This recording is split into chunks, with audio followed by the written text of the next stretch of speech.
ایسی جگہ پر رکھ دینا جہاں اس مٹی کی حفاظت کی جا سکے، اور جب یہ مٹی خون بن جائے تو سمجھ لینا کہ میرا نواسا کربلا کے اندر شہید کر دیا گیا ہے۔ آپ کی پیدائش کے ساتھ ساتھ آپ کی شہادت کی خبر بھی مشہور ہوئی، لیکن کبھی نہ علی نے دعا فرمائی، نہ فاطمہ نے دعا فرمائی، نہ امام علی جو ہے امام الانبیاء نے دعا فرمائی کہ اے رب کائنات تم میرے نواسے کو اس امتحان سے محفوظ فرما۔ ایک نقطہ، اگر آپ کسی بچے کو اپنے کسی اسکول میں جب ایڈمیشن دلواتے ہیں تو جب اس کا ایگزام آتا ہے تو کیا آپ یہ دعا کرتے ہیں کہ میرا اے اللہ تو میرے بچے کو اس امتحان سے بچا لے، یا آپ یہ دعا کرتے ہیں کہ اے رب کائنات میرے اس بچے کو اس امتحان میں کامیاب فرما؟ یہی دعا کرتے ہیں نا،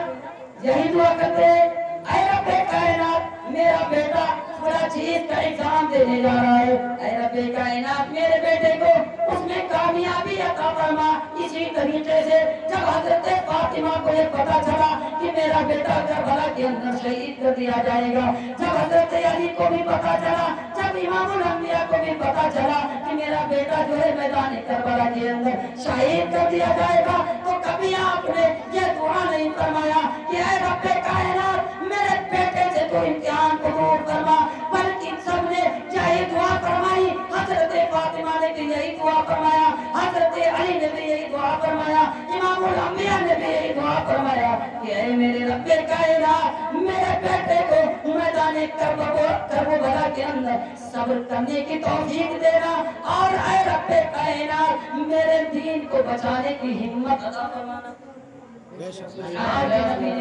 کبھی یہ نہیں فرمایا کہ میرے نواسے کو رب کائنات اس امتحان سے محفوظ فرما۔ اور چلو امام الانبیاء صلی اللہ علیہ وسلم اپنے نواسوں سے کس قدر محبت فرماتے ہیں، اللہ کے نبی خود ارشاد فرماتے ہیں حسین منی وانا من الحسین، یعنی حسین مجھ سے ہے اور میں حسین سے ہوں۔ تو گویا پتہ یہ چلا کہ حسین نبی سے اور نبی حسین سے ہیں، اور ان دونوں کے اندر ایک قربت پائی جاتی ہے، گویا کہ وہ دونوں ایک ہیں۔ اب یہاں پتہ یہ چلا کہ جب نبی حسین سے ہے تو اور حسین نبی سے ہے تو حسین کا ذکر نبی کا ذکر ہے، تو پتہ یہاں یہ بھی چلا کہ نبی کا ذکر حسین کا ذکر ہے اور حسین کا ذکر نبی کا ذکر ہے۔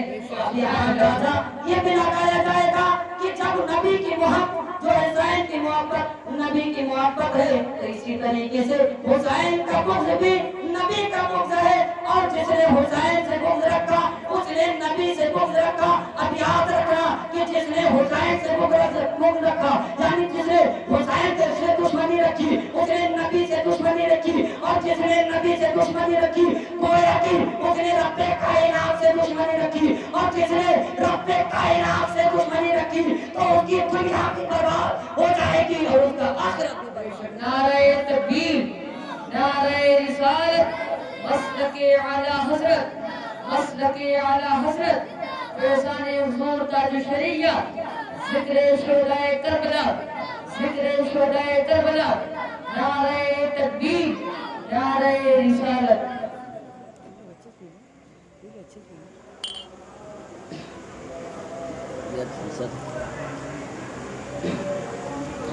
یعنی پتہ یہ چلا کہ اللہ کے نبی صلی اللہ علیہ وسلم اپنے نواسے سے بے انتہا محبت فرماتے ہیں۔ ایک حدیث پاک کے اندر آپ ارشاد فرماتے ہیں کہ جس شخص کو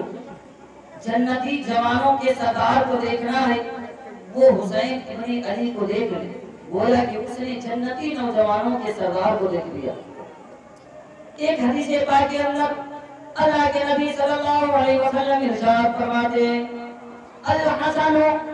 والحسین سیدا شباب اہل الجنہ، یعنی حسین اور حسن میرے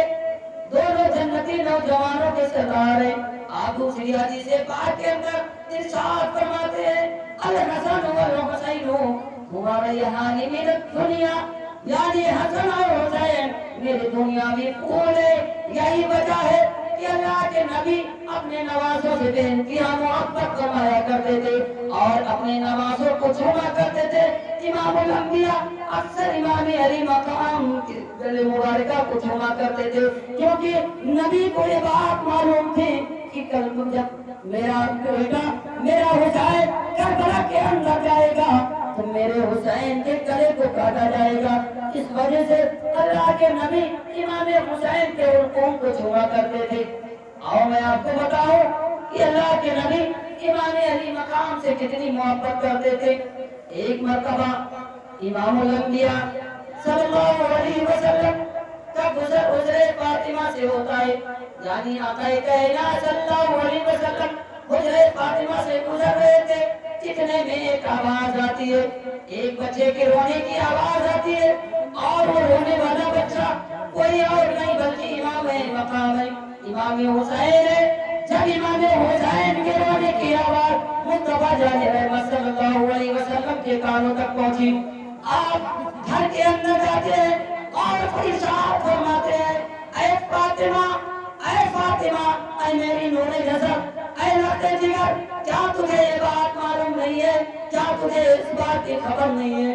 کہ جو ہے حسین کے رونے سے مصطفیٰ کو تکلیف ہوتی ہے؟ جب حسین روتا ہے تو مصطفیٰ کا قرار بے قراری میں بدل جاتا ہے، مصطفیٰ بے چین ہو جاتے ہیں۔ تو آپ اندازہ لگائے کہ جب امام حسین کے رونے سے مصطفیٰ کو تکلیف ہو سکتی ہے، جب مصطفیٰ حسین کے رونے سے جو نبی کے قرار بے قراری میں بدل سکتا ہے، جب امام حسین کے رونے سے مصطفیٰ بے قرار ہو سکتے ہیں، تو امام الانبیاء کو اس دن کتنی تکلیف ہوئی ہوگی جب امام حسین کے غیر مبارکہ کے پر جو ہے تلوار چلایا گیا ہوگا، جب امام علی مقام کے جسم مبارکہ کو تیروں سے چھلنی کیا گیا ہوگا، امام الانبیاء کو اس وقت کتنی تکلیف ہوئی ہوگی آپ اندازہ لگاؤ۔ جب امام علی مقام کے جسم مبارکہ پر گھوڑے دوڑائے گئے ہوں گے تو امام علی مقام رضی اللہ تعالیٰ عنہ کے تکلیف پر مصطفیٰ کو کتنی تکلیف ہوئی ہوگی آپ اندازہ لگاؤ کہ امام الانبیاء کو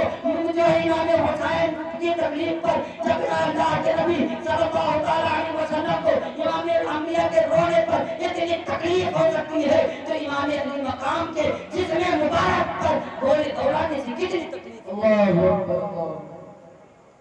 آپ اندازہ لگاؤ۔ لیکن آج ہمارا دنیا کی خرافات میں اس طرح مشغول ہیں، اس طرح سے مشغول ہیں، اور ہم نعرہ کیا لگاتے ہیں کہ ہم حسینی ہیں۔ اور میں آپ کو مختصر سا واقعہ بیان کر کے انشاءاللہ آپ کو مدینہ المنورہ سے روانگی کی طرف لے کر کے چلتا ہوں۔ حضرت محترم امام علی مقام رضی اللہ تعالی عنہ کی ایک فضیلت آپ سماعت فرمائیں، اس کے بعد میں انشاءاللہ الرحمن آپ کے سامنے کچھ بیان کروں گا۔ امام الانبیاء صلی اللہ علیہ وسلم کے نواسے حضرت امام حسن اور امام حسین نے ایک بار ایک تختی لکھی۔ تختی لکھنے کے بعد آپ دونوں بھائی اس تختی کو لے کر کے حضرت فاطمہ کی بارگاہ میں پہنچتے۔ جب فاطمہ کی بارگاہ میں پہنچے اور عرض کیا امی جان ہم دونوں بھائیوں نے تختی لکھی ہے، اے امی جان ہم نے ایک تختی لکھی ہے، آپ اس تختی کو ملاحظہ کر لیجیے اور ملاحظہ کرنے کے بعد ہمیں یہ بتائیے کہ ہم دونوں بھائیوں میں تختی کس کی اچھی ہے، لکھاوٹ کس کی اچھی ہے، تحریر کس کی اچھی ہے۔ جب حضرت فاطمہ نے دونوں شہزادوں کی تختی کو دیکھا تو آپ نے فرمایا اے میرے لگتے جگر میں اس تختی کا فیصلہ نہیں کر پاؤں گی، ان تختی کو لے کر کے تم اپنے ابا حضور کے پاس چلے جاؤ۔ اب دونوں شہزادے دوڑتے ہوئے اپنے والد گرامی علی کرم اللہ حضور کے کریم کی بارگاہ میں پہنچتے۔ کون علی؟ وہ علی جنہوں نے ایک انگلی سے خیبر کو اکھاڑا، بڑے بڑے بہادروں کو دھول چٹا دی، بڑے بڑے بہادر آپ کے مقابلے میں آنے سے ڈرتے تھے۔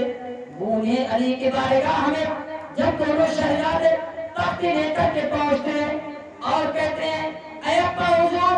ہم دونوں بھائیوں نے تختی لکھی ہے، آپ اس تختی کو دیکھیے، دیکھنے کے بعد فیصلہ فرمائیے کہ ہم میں سے تحریر کس کی اچھی ہے، لکھاوٹ کس کی اچھی ہے۔ جب حضرت علی نے اس تختی کو دیکھا تو دیکھنے کے بعد فرمایا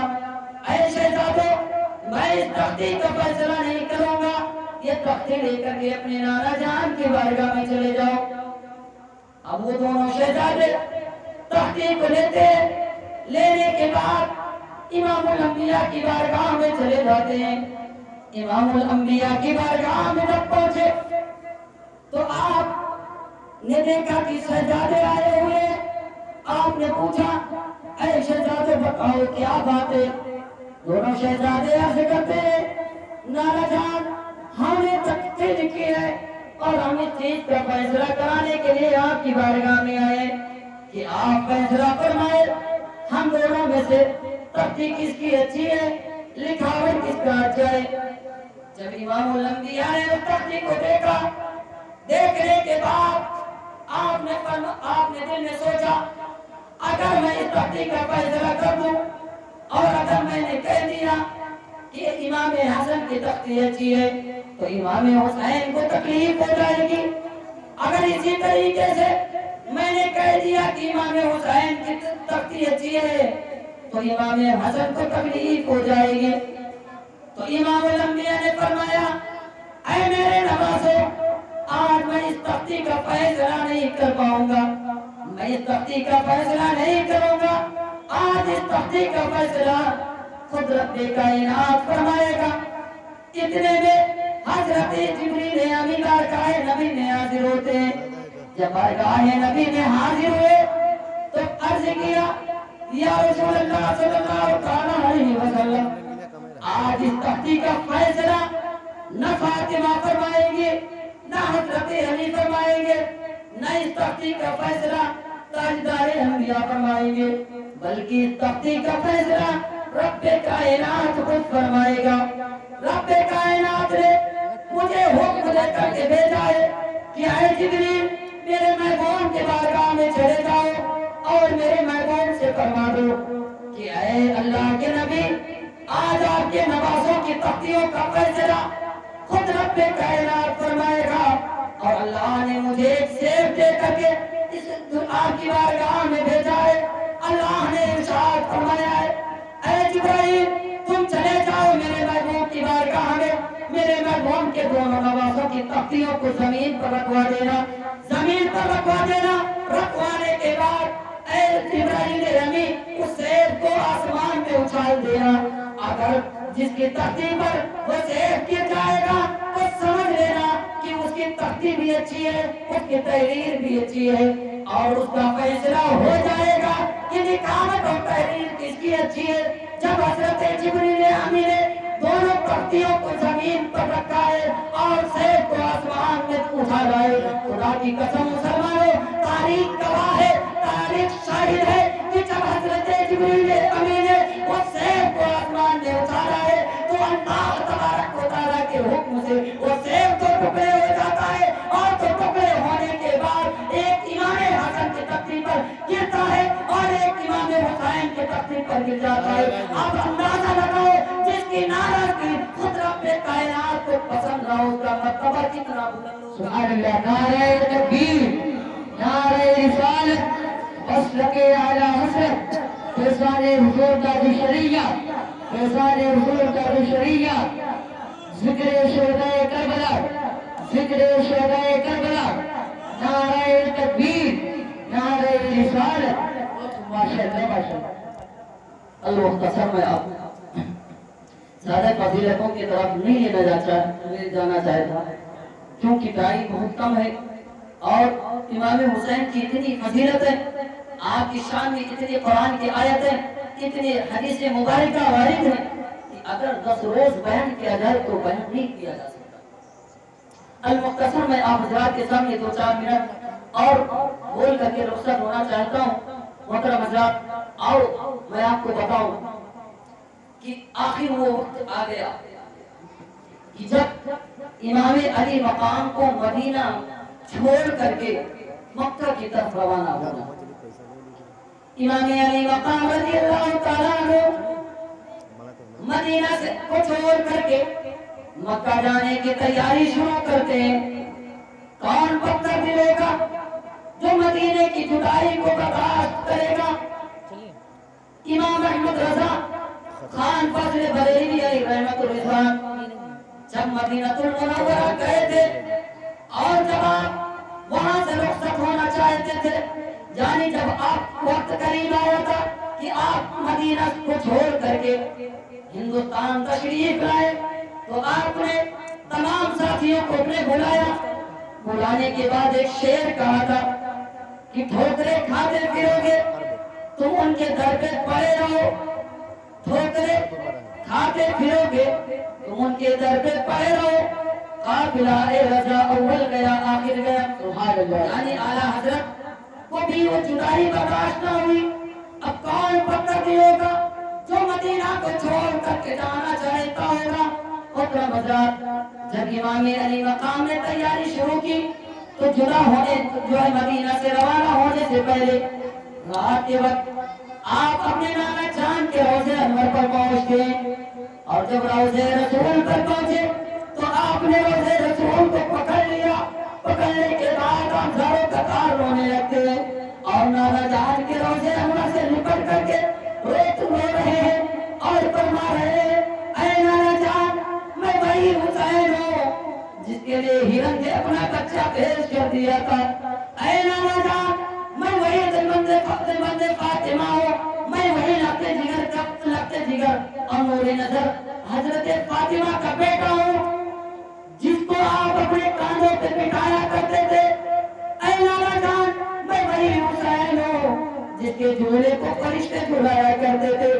امام علی مقام نانا جان کے روضے انور سے لپٹے ہوئے سارے قطار رو رہے ہیں۔ آپ بیان فرماتے ہیں کہ جو ہے آپ روتے روتے آپ کی آنکھ لگ جاتی ہے، آپ کی آنکھیں بند ہو جاتی ہے۔ آپ خواب میں دیکھتے ہیں کہ امام الانبیاء جلوہ افروز ہے، آپ کی نظروں کے سامنے تاجدار انبیاء کا چہرے مبارک موجود ہے۔ آپ کیا دیکھتے ہیں کہ امام الانبیاء میرے سر مبارکہ کو اپنی گود میں رکھے ہوئے ہیں اور فرما رہے ہیں، اے میرے لگتے جگر، اے میرے نور نظر، بہت جلد تو ہم سے آ کر کے ملے گا۔ میں دیکھ رہا ہوں تو بھوکا پیاسا جگر لے کر کے میرے بارگاہ میں آ رہا ہے۔ تیرا یہ نوری جسم کربلا کے میدان میں خون سے لطخت ہوگا، خون کے قطرے تیرے جسم پر موجود ہوں گے، لیکن اے میرے لگتے جگر تو صبر کرنا، صبر کے دامن کو تھامے رہنا۔ اے میرے لگتے جگر کسی بھی صورت میں تو جو ہے صبر کے دامن کو نہیں توڑنا۔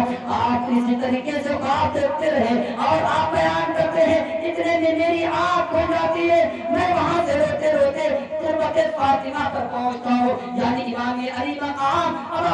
اپنی جان کے روضے پر پہنچتی ہے۔ جب ہم پہنچتے ہیں، جب امی جان کے روضے پر پہنچے تو عرض کیا، اے امی جان، آج تیرا بیٹا تیرے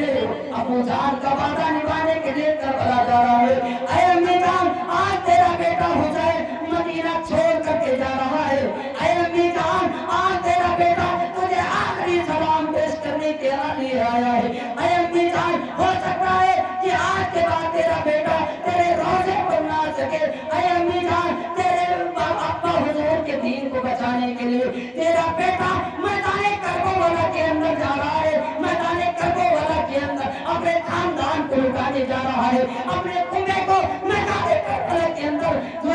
لٹانے جا رہا ہے۔ اتنا کہنا تھا، حضرت امام علی مقام رو رہے ہیں اور ایک فرما رہے ہیں جو باتیں فاطمہ سے آواز آتی ہے، اے میرے بیٹے حسین، اللہ کی مرضی بھی اسی میں ہے۔ اے میرے بیٹے حسین، تو صبر کر، صبر کے دامن کو تھامے رکھ، انشاءاللہ تو ہمارے پاس بہت جلد بلا لیا جائے گا۔ سبحان اللہ۔ اب امام علی مقام رضی اللہ تعالیٰ عنہ روضے امی جان سے نکل کر کے جب مکہ کے جو مدینہ المنورہ تشریف لائے، ادھر جب اکابر صحابہ کو یعنی جو بڑے بڑے صحابہ کرام تھے ان کو پتا چلا کہ امام علی مقام مدینہ چھوڑ کر کے جو ہے مکہ المکرمہ تشریف لے جا رہے ہیں، دیگر صحابہ کرام نے امام علی مقام سے فرمایا عرض کیا اے امام علی مقام ہم نے سنا ہے کہ آپ مدینہ چھوڑ کر کے مکہ جا رہے ہیں ہم نے سنا ہے آپ ہجرت کر کے مدینہ جا رہے ہیں مدینہ سے مکہ جا رہے ہیں ہمیں معلوم ہے جن لوگوں نے آپ کو بلایا ہے جن لوگوں نے آپ کو خط لکھا ہے وہی لوگ آپ کو دھوکہ دیں گے اگر آپ یہی رہ کر اسلام کی اطاعت فرمائے تو ہم لوگ آپ کی مدد بھی فرمائیں گے اور آپ کے خیر خواہ ہوں گے المختصر کوفہ والوں کے مسلسل خطوط آپ کے پاس پہنچ رہے تھے آپ نے ارادہ بنا لیا آپ جب ارادہ بنا لیے تو آپ مدینہ کو چھوڑ کر کے نکل پڑتے اور مکہ المکرمہ پہ پہنچتے جب آپ مقام شعب الطاری میں پہنچتے تو آپ نے وہاں قیام فرمایا محترم حضرات یہ وہی مقام ہے جہاں اللہ کے نبی نے اس وقت قیام فرمایا تھا جب مکہ کے لوگوں نے مکہ کے کفار نے آپ سے بیکار کیا تھا آپ وہاں پر جا کر کے قیام فرماتے ہیں اب تمام مکہ والے خوش ہیں کہ نواز رسول ہم نے تشریف لا رہے نواز رسول ہم نے تشریف لا رہے لیکن خدا کو کچھ اور منظور تھا خدا کو کچھ اور منظور تھا اللہ کے نبی صلی اللہ علیہ وسلم کے نوازے جب مکہ المکرمہ کے اندر تشریف لے جاتے تو وہاں پر بھی جا کر کے صحابہ کرام نے فرمایا کہ اے اللہ کے نبی صلی اللہ علیہ وسلم کے نوازے آپ وہاں نہ جائیے کیونکہ ہم نے کوفہ والوں کے بارے میں سنا ہے کوفہ والوں کے بارے میں ہم نے پڑھا ہے کہ وہ بڑے دھوکے باز ہوتے ہیں وہ کسی کے ساتھ جو وعدہ پورا نہیں کرتے جس کے ساتھ جو وعدہ کرتے ہیں ان کے ساتھ ہمیشہ وعدہ خلافی کرتے ہیں اے امام علی مقام آپ وہاں تشریف نہ لے جائیں آخرکار ایک فیصلہ کیا جاتا ہے کہ امام علی مقام سے پہلے وہاں پر حضرت امام مسلم بن عقیل کو بھیجا جائے امام مسلم بن عقیل کو بھیجا جائے اب جب فیصلہ ہوا تو امام مسلم کو روانہ کیا گیا امام مسلم جاتے وقت اپنے دو صاحبزادوں کو لے کر کے جاتے ہیں اور وہاں جب جاتے ہیں وہاں پہنچتے تو ایک ہی دن میں بہت سارے لوگ آپ کے ہاتھوں پر بیعت کر لیتے ہیں بڑی ہی شان و شوکت کے ساتھ آپ کا استقبال کیا جاتا ہے اور تقریباً 40,000 کے قریب لوگ آپ کے ہاتھوں پر بیعت کر لیتے ہیں یا اس سے کچھ کم جب لوگ زیادہ سے زیادہ جو امام مسلم کے ہاتھ پر بیعت کر لیتے ہیں تو امام مسلم نے فوراً خط لکھا کہ اے امام علی مقام آپ یہاں تشریف لے آئیے یہاں کے حالات بہت ٹھیک ہیں ایک ہی دن میں بہت سارے لوگ میری ہاتھوں پر بیعت کر چکے ہیں محترم حضرات انشاءاللہ الرحمن اب اس سے آج انشاءاللہ الرحمن میں کل بولوں گا ابھی آپ کے امام صاحب بھی بیٹھے ہوئے میں حضرت کو بھی موقع